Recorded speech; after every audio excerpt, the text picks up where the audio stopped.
a los cuatro y vamos a presentar el siguiente panel que tiene que ver con el liderazgo, que algo se habló recién, ¿no? en esta conversación, pero vamos a hablar del liderazgo real y vamos a presentar a los disertantes, Maru. Así es, hay que inspirar, hay que incluir, hay que crecer y decíamos que el liderazgo es clave no solo para atraer, sino para mantener y que la gente se quiera quedar, ¿no? Sí, no, y aparte que no hayan me voy de vos.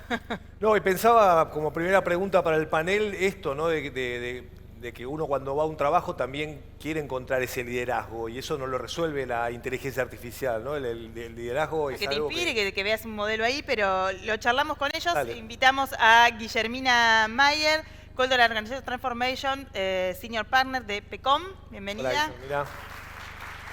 Cristian Bernal, director de la Maestría de Recursos Humanos de UDESA. Bienvenido. ¿Cómo estás? Julieta De Lorenzi. Un aplauso para Julieta. Senior Manager de Transformación Cultural de Tecpetrol. Bienvenida. Bienvenida. Y ahí Silvina Alonso, que ya está preparada, coordinadora de BA Oportunidad de Buenos Aires, subsecretaría de Discapacidad, Gobierno de la Ciudad de Buenos Aires. Bienvenida. Bueno, ahí estaba la pregunta del liderazgo. No sé si alguno quiere arrancar hablando de liderazgo. No sé, en la universidad también, cómo se trabaja el tema del liderazgo y que obviamente, como decíamos recién, no lo reemplaza, ¿no? La inteligencia artificial. Sí, recién cuando escuchaba tu pregunta, más que nada, bueno, buenos días a todos. El liderazgo es parte de la propuesta de valor hoy. Cuando alguien quiere atraer y fidelizar talento, es parte importante en esto de ver cómo una persona puede estar inspirada, puede llegarse a llevar para que elija esa compañía. Pero más que nada yo lo que quería era alinear un poco qué es el liderazgo real, ¿no? O sea, que suena como medio etéreo, medio extrambótico y bueno, el liderazgo real es precisamente poder generar espacios y posibilidades para que las personas puedan desarrollarse, puedan aprender, hablamos de habilidades hoy a la mañana, puedan desarrollar habilidades y en esto, hablando del panel anterior, también apalancándose en la inteligencia artificial, ¿no? Y ese liderazgo real tiene que ver con distintos factores. Ya no es de la manera tradicional como antes trabajábamos en las organizaciones, sino que está relacionado con la vulnerabilidad y esto es la posibilidad de poder ser uno mismo, poder decir que uno se puede equivocar. Puede ser que esos líderes que antes tenían que fingir que sabían de todo, ahora pueden decir no sé. Tiene que ver también con esto de habilitar el aprendizaje, que también es parte de la propuesta de valor cuando uno le ofrece a una persona que se sume a la compañía y en esto los líderes son los que tienen que preparar estos ecosistemas de aprendizaje y son los que tienen que habilitar ese aprendizaje. Y también el tema de la seguridad psicológica. Es importante que la gente tenga confianza para decir lo que piensa, para decir si se equivocó, para poder preguntar, para poder opinar sin que eso le repercuta en su contra. Y bueno, y después nada, el tema de propósito, creo que eso es súper importante tener en cuenta que el propósito del líder lo tiene que tener como una consistencia, o sea, tiene que hacer lo que dice y eso es el primer paso para que la gente pueda querer trabajar en esa compañía o también es el primer paso para que la persona quiera irse, ¿no? Es una coherencia como la primera foto que tenés de la compañía, ¿no? Dijiste habilitar varias veces y pensaba en esto de el líder como un habilitador. Y te pregunto, Guillermina, ¿el líder como un habilitador es un líder que da permiso o es un líder que invita? ¿Qué es ser un líder habilitador? Hola a todos. ¿Escuchan bien? ¿Sí? Creo que sí. Sí, se escucha. Sí. A ver, creo que hay varias cosas, ¿no? Lo primero es, para que un líder habilite, primero tiene que estar la persona en el centro. Y tengo que dedicarme, mi trabajo primero como líder es conocer a quién tengo enfrente y qué me motiva y qué me importa y qué es importante para mí, qué es lo que está realmente para mí en el centro como persona. Creo que eso es lo que desata todo y después es parte dar lugar y parte ayudar. Y hay mucha gente que necesita un acompañamiento mucho más cercano y otros que necesitan que estés muy lejos, solamente cheering, ¿no? Y bien. creo que es parte, no es una receta, es realmente a medida. Yo creo que ahora todos estamos como muy fútbol. Y Scaloni, hubo un documental, creo que salió después del Mundial, que los jugadores decían que era lo que él hacía distinto, que él hacía bien. Y creo que fue De Paul que dijo, bueno, yo no tengo charla técnica con él solamente me escucha. Y está conmigo y hablamos de la vida, tomamos mate. Y creo que el principio, no es suficiente solo eso, pero el principio va por ahí. Está muy bueno, muy bueno. Silvina, gracias por venir. Te llevo al capítulo que manejás vos en la ciudad y demás, que es el tema de la inclusión. ¿Cómo lo ves a nivel privado el tema de la inclusión de la discapacidad? Bueno, antes que nada, gracias por la invitación a hablar sobre este tema y gracias al equipo de gestión compartida, Franco, Nati, que andan por ahí, gracias, y Mateo, que nos está acompañando. Desde el gobierno de la ciudad, bueno, desde enero de este año empezamos a trabajar en un programa que es Vea Oportunidades, que es el programa de inclusión económica de personas con discapacidad, con foco en el privado. Yo vengo de trabajar muchos años en el tercer sector, hace 19 acompañando a personas con discapacidad en su trayecto de vida, y la verdad es que todo lo que se está haciendo para mí, tiene que ver con esto que traía Guillermina, que es ese traje a medida. Trabajamos en 3 líneas. Una línea tiene que ver con la inclusión laboral de las personas con discapacidad, acompañándolos desde todo el proceso metodológico, que es la metodología de empleo con apoyo. Desde el análisis del puesto de trabajo, entendiendo qué requerimientos tiene ese puesto, requerimientos cognitivos, motrices, ambientales y sociales. El reclutamiento de las personas candidatas, nosotros contamos con una base de personas talentosas de poco más de 3.500 personas con perfiles muy variados, desde perfiles profesionales, estudiantes universitarios, perfiles más técnicos, operativos.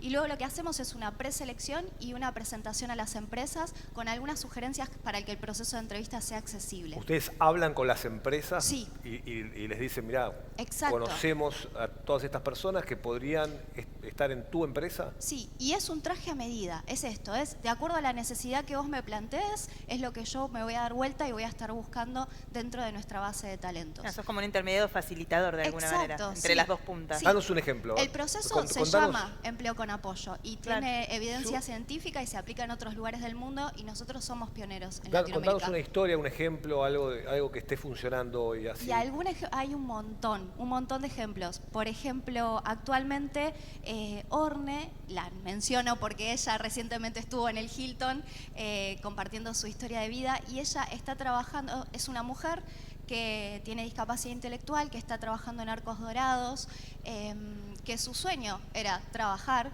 y ahora el próximo es tener independencia en su vida cotidiana, el poder irse a vivir sola. O por ejemplo Diego, que hace un ratito recibió un mensaje de su mamá, que es un muchacho que tiene síndrome de Down, y me comentaba, che, Silvi, me decía la mamá, Diego anoche por primera vez durmió solo en su departamento nuevo, wow. ¿Sí? Pudo alquilar su departamento. El sueño de Diego hace 1 año y medio era tener un trabajo y poder irse a vivir solo.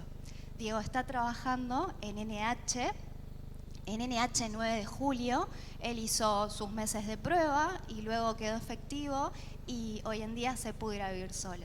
Entonces transforma vidas realmente. Claro. Julieta, bienvenida. Ustedes tienen en Tecpetrol un programa específico, han implementado, desarrollado un programa específico pensando en la inclusión. Sí, hola, buen día a todos. Sí, tenemos un programa que se llama Más Diversidad y tratamos que sea bien amplio, un poco en línea con lo que decían acá los compañeros. La idea es que cada persona pueda ser ella misma en el trabajo y que no haya nada de su aspecto personal que lo tenga que ocultar. Entonces, un poco con esa base y con esa seguridad psicológica que queremos que tenga cada persona, empezamos a implementar este programa. Primero era para atraer personas que no estaban tan representadas en la empresa, como mujeres, como personas con discapacidad, y luego dijimos, bueno, pero las personas que ya están trabajando con nosotros tienen que querer quedarse, y se quieren quedar por un buen liderazgo, y tienen que quedarse porque no hay nada que tengan que ocultar, digamos, de ellas mismas. Así que bueno, es un programa bastante amplio, que tenemos convenio también o con algunas asociaciones o con gobierno, no en este caso de la ciudad, ya tendremos que hablar todavía, sí en Neuquén, donde empleamos personas con discapacidad y tenemos también casos reales y, digamos, historias transformadas. ¿Cuánto hace que lo hacen? El programa hace 6 años que está en marcha, específicamente con foco en discapacidad hace 1 año. ¿Y qué les llevó a pensar que tenían que poner un foco específico en discapacidad o implementar un programa así? Digo, ¿era una demanda o por qué lo desarrollaron? Hay muchísima gente con discapacidad. Sí. Creo los números eran 1 de cada 5 hogares, uno de cada 5 hogares. 1 de cada 3 hogares hay alguna persona con discapacidad. Y dijimos, en la mayoría de las casas de nuestros propios colaboradores hay una persona con discapacidad. Entonces sí veíamos que había una necesidad y había mucho talento, porque la verdad que somos una empresa con fines de lucro, claro. había mucho talento que no estábamos aprovechando también. Entonces, en vez de ver la discapacidad, dijimos, bueno, a ver qué sí habilidades tiene, qué nos puede aportar esa persona. Así que por ahí fue el foco. Silvina, ¿qué les dirías a los que te están escuchando que por ahí están a cargo de recursos humanos en las empresas y todavía nunca vieron esta posibilidad, no la plantearon dentro de la empresa o a los accionistas o ellos mismos en el equipo de trabajo? ¿Cuál sería el primer paso que debieran dar? Primero que se animen, entender que no están solos, entender que hay un montón de acciones que pueden hacer. A veces es el temor de, bueno, o no cuento con un headcount, todavía no sé por dónde avanzar. Saber que también lo que generamos son propuestas a medida siempre, que hay personas emprendedoras que pueden ofrecerles un servicio a lo largo del año, que se generan ferias in company también para las personas emprendedoras puedan ir a ofrecer sus productos, que generamos encuentros donde, yo digo, preparamos el terreno, charlamos con los equipos, vamos preparándolos para el momento en que ingrese algún colaborador o colaboradora con discapacidad. Es un traje a medida, es en red y que no están solos. Y para eso estamos, ¿sí? Y eso es lo que hacemos hace mucho tiempo, particularmente, y en mi caso, y también ahora desde gobierno. Buenísimo, buenísimo. Te emocionas cuando hablas del laburo que hacen, está buenísimo, se ve que... vuelvo un cachito al liderazgo, hablábamos antes de... Parece que todos coincidimos desde algún punto en esto de la persona en el centro que decías vos antes, de tener una cosa, me parece que lo hablamos también en todos los paneles, ¿no? Lo de la personalización, no tenemos todas las mismas búsquedas, las mismas necesidades, pero sí estamos en un mismo contexto que es el de esa compañía. No sé qué desafíos se generan con todo esto que hablamos, y en la Argentina en particular, desde salarios hasta IA, hasta la inclusión de personas con discapacidad, en esa variación. ¿Qué habilidad tiene que tener o desarrollar nueva ese líder para que todo sea como, ¿no?, un mar transitable? No te digo una laguna, pero... Bueno, qué pregunta. Bueno, no, porque lo tiene que amalgamar, ¿no? Es un poco su desafío. Creo que parte de lo que vos decías, Cris, que tiene que ver con vulnerabilidad, es sentirse muy curioso y tener muchas ganas de aprender, porque la diversidad lo primero que da es mucho temor. Entonces, cuando hablamos de cualquier tipo de diversidad, nos pasó con género, y parece que ya nos olvidamos de que género era un tema. Sí, ya pasó de moda. Pero ya pasó, ¿viste? Sí. Ya está todo bien. Pero digo, pasa con cada tema nuevo, y ahora creo que inteligencia artificial ha presentado es como... otro de los temas, ¿no? Exactamente. Yo estaba viendo, hoy hablaron de las habilidades, del top 10 de habilidades para el futuro, para el presente, del World Economic Forum, y de las habilidades, más de la mitad no son de tecnología, sino que son habilidades que solamente se van a poder hacer a través de personas, ¿no? Como inteligencia emocional, como curiosidad, como decías vos recién, aprendizaje para toda la vida, el tema de cómo hacemos para tratar de que todo el tiempo vamos a estar aprendiendo, el tema de la resiliencia, son todas habilidades que no solamente en los niveles de liderazgo, o sea, en todos los niveles hay que desarrollarlo, pero el tema es que el líder es el que tiene no solamente que desarrollarlo en uno mismo, sino que tiene que acompañar a los equipos en esto, ¿no?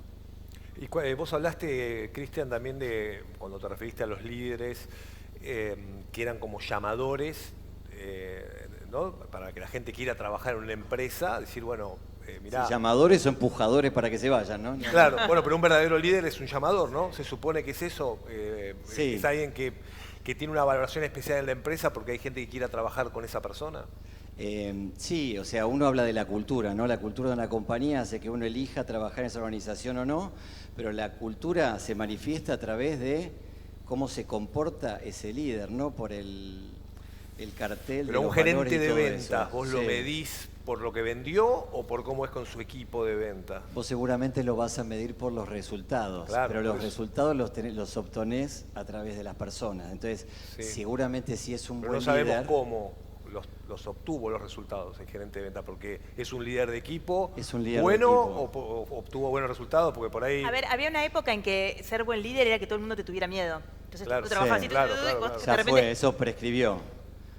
en la teoría prescribió. Sí. Yo no sé qué pasa en la práctica. Creo que hay en alguna cosa todavía a veces permanece. Seguramente los que tengan más posibilidades en esto que hablaban en el primer panel de talento son los que van a poder elegir a esos líderes y son los que van a poder elegir que estos líderes en un entorno de miedo, en un entorno de que no haya seguridad psicológica, no puedan estar. Para, te lo hago más picante la pregunta, porque acá hay un montón Me también encanta trabajando. hacerme preguntas picantes. No, Efraín. porque lo que pienso es siempre de los que están acá y ustedes, es si la oficina esa recorre, escucha, mira, observa, está atenta, entiende, escucha varias visiones, o si está sentado y solamente tiene como un reporte. Entonces, lo digo de otra manera, no es lo mismo que venga tu gerente a tu oficina, es un divino, el gerente es un divino, pero vos estás ahí y no sabés cómo es ese gerente con sus empleados. Por ejemplo, las empresas grandes que estuvieron acá, Global, Mercado Libre, demás, no sé, 80.000 empleados, no sé, lo que fuera.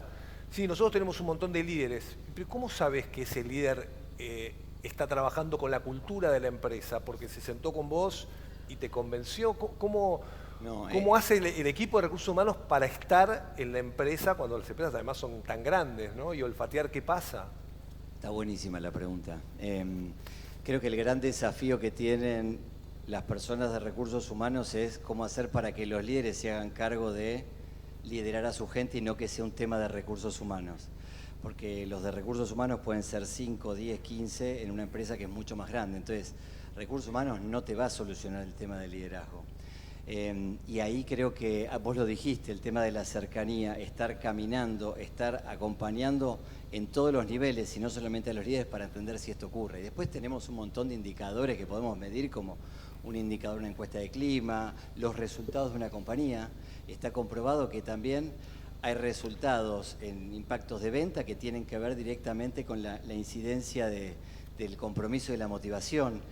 Hay menos ausentismo en los lugares donde la gente está más comprometida y se siente mejor. Hay más innovación. Y todo eso sí se puede medir. Hay menos ausentismo en los lugares donde la gente se siente mejor. Me da Sí. el dato, claro. ¿Está bien? Estaba pensando en función de esto que decía Franco y de... No sé si sucede o no, pero puede haber un ruido para el área de recursos humanos entre la demanda de los trabajadores y los deseos del accionista en la cultura de la compañía. Porque digo, ¿y cómo haces? Quizás tus trabajadores son jóvenes, modernos y quieren un tipo de liderazgo con determinado tipo de beneficios y formar... Y tus accionistas tienen otra mirada del empleado. Dicen, no, acá quiero que te trabaje las 8 horas, porque si no, ¿dónde lo veo? ¿Para qué les pago el sueldo a esta gente que no viene nunca? ¿Cómo lo resuelve recursos humanos? Pasa, ¿eh? Sí, No, me imagino. Pero eso es más viejo que el... ¿no? Bueno, pero como Viejo ahora que es todo, Fordismo. pero como ahora tenemos mesas de ping-pong, diría No, Franco. yo creo que parte de lo que AI te viene a desafiar es un poco eso, porque tenés mucho acceso a un montón de datos y a la interpretación de esos datos. Y al mismo tiempo también creo que son arquetipos que en algún punto están de salida, que existen todavía por todos lados, existen. Pero perdóname, Guillermina, ¿están de salida entre ustedes por ahí que estudian, que están... Yo te o está diría de salida en el management de las Las compañías? generaciones nuevas no están ok con ese tipo de conductas, ni con el supercontrol, ni con un tipo que no está integrando un montón de cosas. Hay cuestiones como Sistema B, que debe haber muchas empresas certificadas acá, que tienen que ver con el logro sostenible. Y la sustentabilidad de esas cosas tiene que ver con poner a la persona de vuelta en el escenario como un interés. O sea, de vuelta, está lleno de inconsistencias e incongruencias, pero yo creo que hay un montón de modelos nuevos que no ponen en peligro los resultados y que al mismo tiempo traen un poco de equilibrio en el largo plazo. Pero ustedes dirían que ya no es necesario explicar hacia arriba, che, no, mirá, está bueno, convencer, eso ya, ustedes Sí, eso hace ya falta cambió. un montón, hay que remarla todo el tiempo con eso, sí. No sé, Sería muy ¿ustedes fácil qué les nuestro pasa? trabajo si no. No, por eso no. Totalmente. O sea, se hizo mucho, pero Sí, todavía falta. Falta muchísimo. Por suerte, cada vez hay generaciones nuevas entrando al mercado laboral que tienen otras demandas. Y esas generaciones a su vez van a estar en puestos de liderazgo también. Entonces seguramente esto va a ir transicionando. pero es algo que cuesta muchísimo. Quizás ya hay resultados que uno les pueda mostrar después, digo, a ese CEO o a ese accionista, decir, che, no, pero mira, esto que yo te propongo da estos resultados, ya hay ese tipo el gran de datos. desafío, cuando hacías la pregunta de si los colaboradores quieren algo y los accionistas como que van un poco en contra. Creo que el gran desafío es encontrar el link entre ese bienestar que podríamos decir que, digamos, lo puedes analizar en una mesa de ping-pong, pero claramente no lo es. No es la libertad, es tener ese pequeño espacio de esparcimiento, es me ven, saben que necesito este descanso con la productividad. Me parece que ese es el gran desafío en cada beneficio o en cada programa de bienestar que implementemos, de alguna manera linkearlo a la productividad, linkearlo hacia algún resultado. En algún momento recién Cristian decían, si tenemos un montón de mediciones como encuesta de clima, tenemos upward feedback, eso es súper importante, que todos los colaboradores pueden evaluar a sus jefes, que eso decíamos, bueno, ¿cómo sabemos que el jefe es bueno? Recursos humanos no podemos estar en todos los pasillos. Bueno, es una manera de medir es qué dicen los colaboradores de su propio jefe. Y ahí hay que ponerle mucho foco, y eso lo podés linkear a la tasa de rotación, de ausentismo de ese equipo en particular, si lo vuelvan como mejor líder o no. Una pregunta más para Silvina, porque nos queda poco tiempo y no quiero dejar de preguntártelo. Me imagino la dificultad que debe ser la inclusión de la discapacidad en el sector privado, sumado a esto de lo que es la discapacidad en los sectores más vulnerables. ¿Cómo ves ese capítulo? Porque no es lo mismo una familia que pueda acompañar, como decís, la mamá te escribe a vos y te dice estoy re contenta porque mi hijo, ¿no?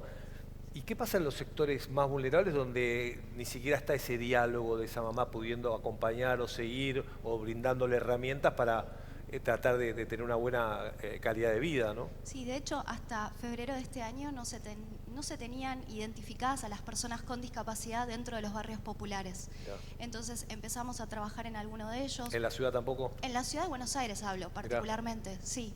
En febrero de este año empezamos a identificarlos, a trabajar con algunos de ellos. Entonces estamos yendo, por ejemplo, al barrio 31 a dar talleres de empleabilidad.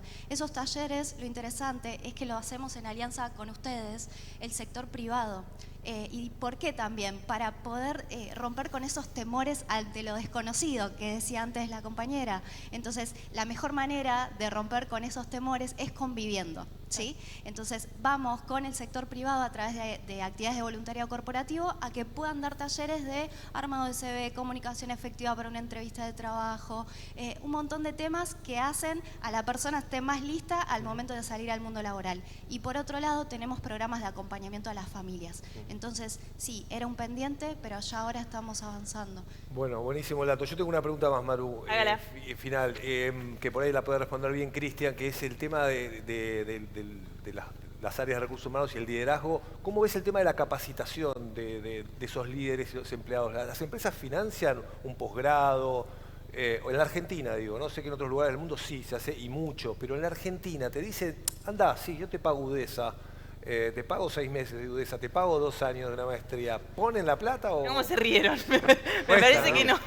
A este sector no, generalmente no, es así. Por eso expiró tan fuerte en el ejercicio, ¿viste? Tenía mucho generalmente todo lo que tiene que ver con educación, hoy ya hay el famoso 70-20-10, ¿no? Un 10% de todo lo que tiene que ver con educación académica cada vez va a ser menor porque cada vez el aprendizaje va a ser no a través de un aula. Ahora bien, a tu pregunta... No es común que las organizaciones inviertan en distintas actividades de formación. Muchas veces lo que hacen son cursos in company porque quieren trabajar en algún tipo de habilidad. Y en cuanto a las maestrías, generalmente lo que hacen es elegir a las personas a las cuales quieren cuidar o fidelizar o retener, a los famosos talentos, y se apunta a ese tipo de perfiles para preparación. Pero depende mucho de cada compañía en eso, Franco. Una última pero muy corta. ¿Se puede aprender a ser líder? Yo creo que sí, o sea, es aprender en la cancha, en la práctica, y creo que hoy tenemos muchas herramientas de autoconocimiento como para saber cómo es cada uno y en base a eso ver cómo puede hacer este liderazgo auténtico, ¿no? Y real. Buena pregunta de cierre, ¿eh? Bueno, gracias a todos. Gracias. Gracias.